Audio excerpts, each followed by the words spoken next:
ಶ್ರೀ ಗುರುಭ್ಯೋ ನಮಃ. ಶ್ರೀ ಪರಮಾತ್ಮನೇ ನಮಃ. ಶ್ರೀ ಪರಮಾತ್ಮನೇ ನಮಃ.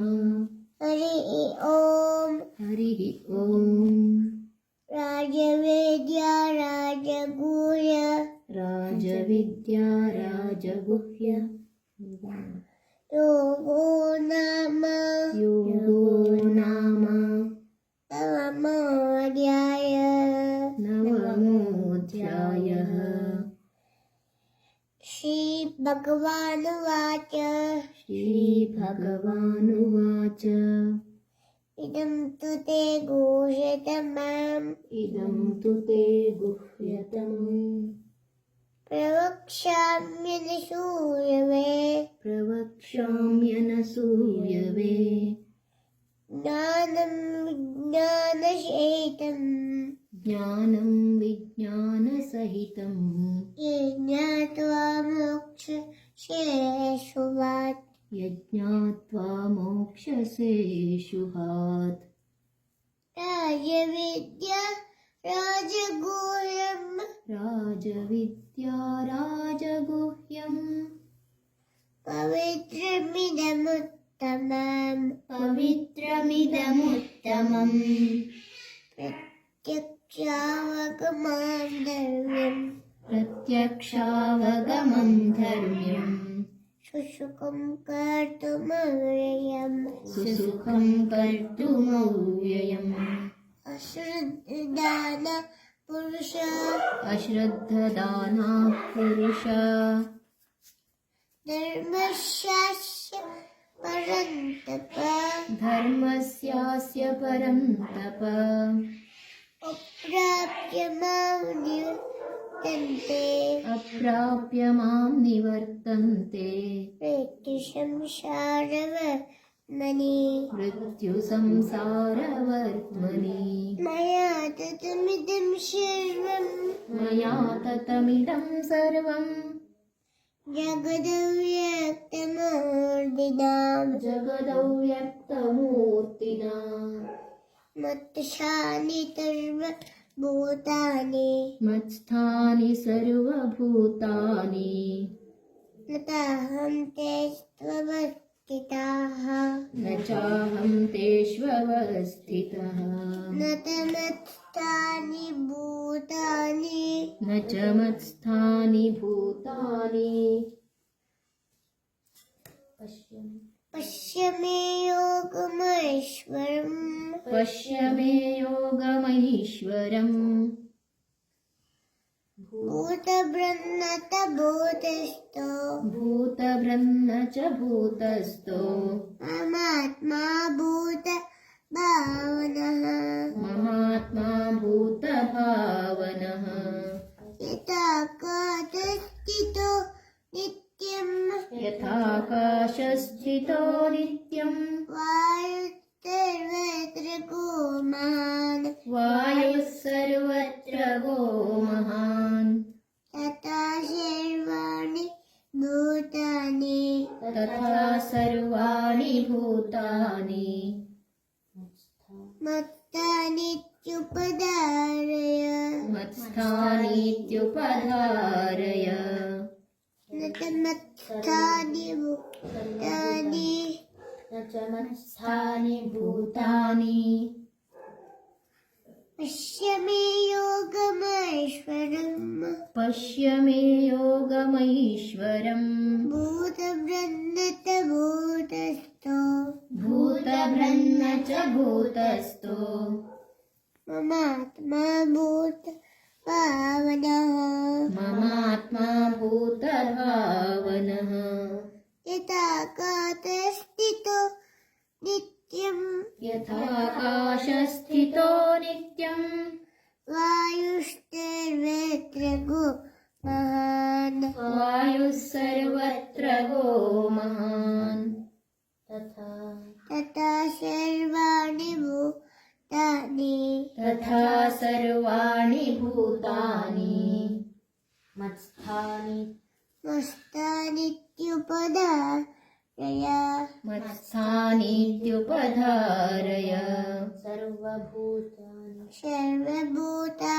कौन्तेय सर्वभूतानि कौन्तेय प्रकृतिं यान्ति मामिकाम् प्रकृतिं यान्ति मामिकाम् कल्पक्षये पुनस्तानि कल्पक्षये पुनस्तानि कल्पादविष्टाम्यहम् कल्पादौ विसृजाम्यहम् प्रकृतिं स्वामस्तभ्य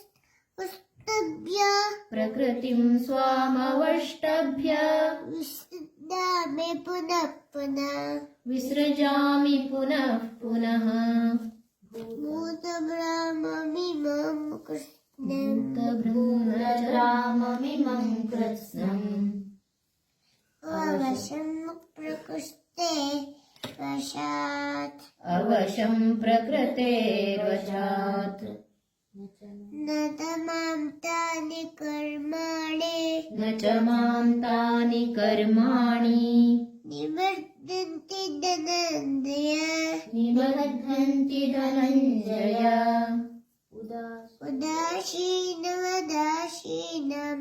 उदासीनवदासीनम् अतक्तेन्तु कर्मसु असक्तं तेषु कर्मसु मयाध्यक्षेण प्रकृतिः मयाध्यक्षेण प्रकृतिः श्रूयते सूयते सचराचरम् हेतुनानेन कौन्तेय हेतुनानेन कौन्तेय जगद्विपरिवर्तते अजानन्ति मां मूढाः अवजानन्ति मां मूढा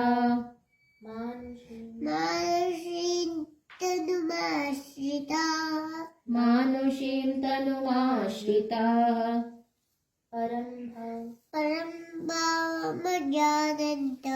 परं भावमजानन्तो मम भूतमहेश्वरम्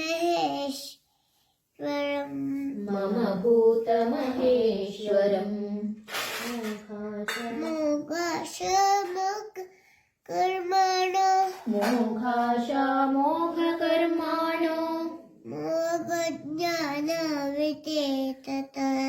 मोघज्ञानाविचेतसः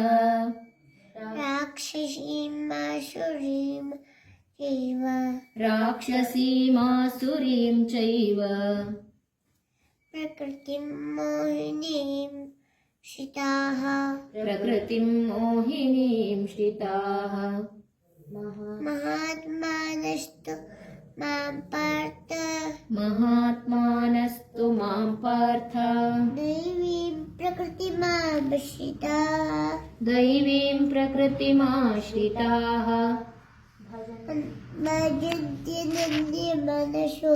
भजन्त्यनन्यमनसो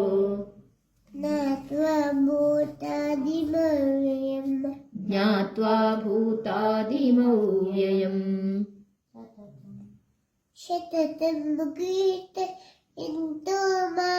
सततं कीर्तयन्तो माम्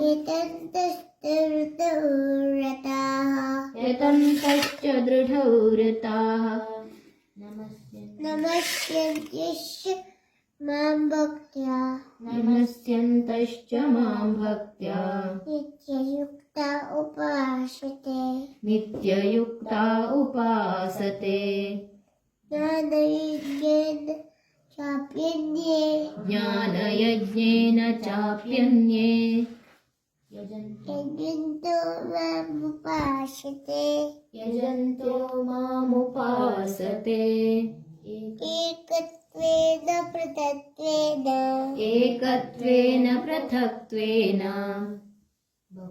बहुधा विश्वतोमुखम्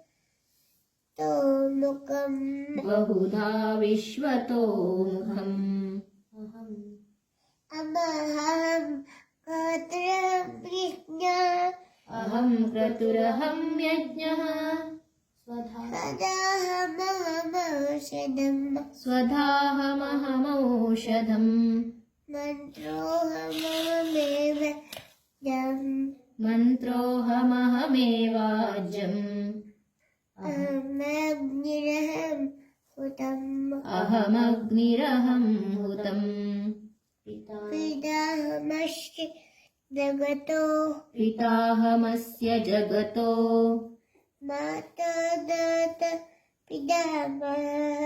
माता धाता पितामहः वेद्यं पवित्रमोङ्कार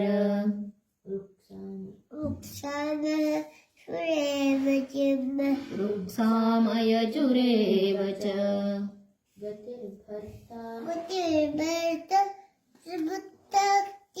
गतिर्भर्ता प्रभुः साक्षी निवासः शरणं सुहृत्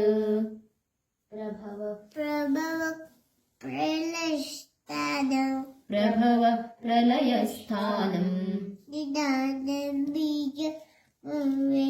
निधानं बीजमव्ययम् ॐ तत्सदिति श्रीमद्भगवद्गीता सुपनिषत्सु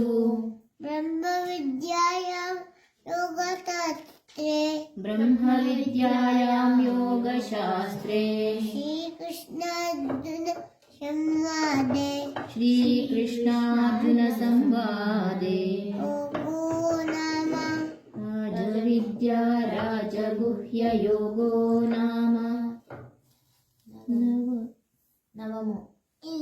नवमोऽध्यायः।